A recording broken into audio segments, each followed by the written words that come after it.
choisi ce pseudonyme, Réminiscence. Rémi, oui. Rémi, c'est mon prénom, ça. Allez, on commence par quoi? Par du cirque. Allons au cirque. Vive le spectacle vivant et le cirque traditionnel. Il y en a certainement un près de chez vous, où vous soyez, mais le Parisien aujourd'hui en France parle des deux cirques les plus importants. Bouglione, qui est au cirque d'hiver, et le cirque Grus, qui est à la porte de Passy, dans le 16e, tous les deux à Paris.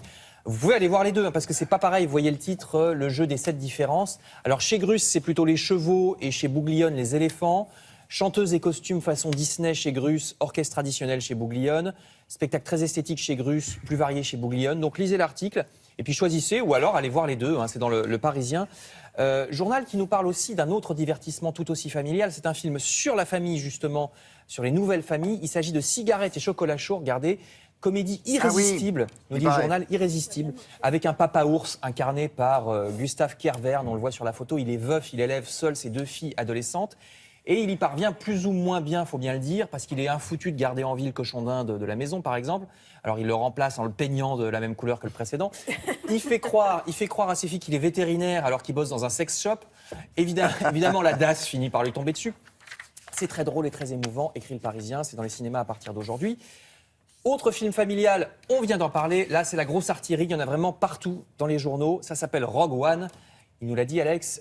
Vous allez voir dans le désordre Libération, Le Figaro, 20 minutes et j'en passe. Bégaiement cosmique, titre Libération, un peu méchamment parce que c'est Libération, et parce qu'il s'agit de ce qu'on appelle donc un spin-off, c'est-à-dire vous prenez un détail ou un personnage dans un film connu et vous racontez son histoire. C'est la mode à Hollywood depuis quelques années, hein.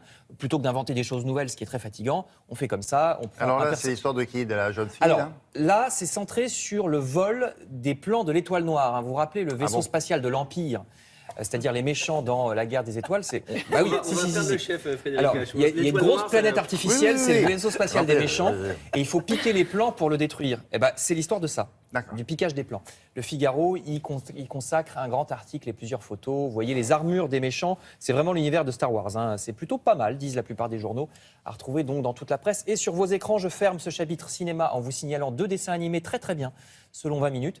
Ballerina, c'est la photo de gauche, histoire d'une petite fille au 19e siècle qui veut devenir danseuse à l'opéra. Et la photo de droite, c'est un conte de Grimm adapté, donc ça s'appelle La jeune fille sans main. Là aussi, c'est comme les cirques, hein, tout à l'heure, 2 genres très très différents, donc plutôt Disney à gauche, très beau graphisme à la française à droite, donc vous pouvez aller voir les deux. Avec vos enfants. Enfin, je termine en vous signalant que les célèbres menhirs de Karnak, nous dit 20 minutes, seront peut-être bientôt classés au patrimoine mondial de l'humanité par l'UNESCO, parce qu'un dossier vient d'être constitué afin d'obtenir ce classement. Il était temps. Eh ben ouais, cette zone du Morbihan, mais si vous ne le demandez pas, vous ne l'avez pas. Cette zone du Morbihan est la plus riche du monde en mégalithes.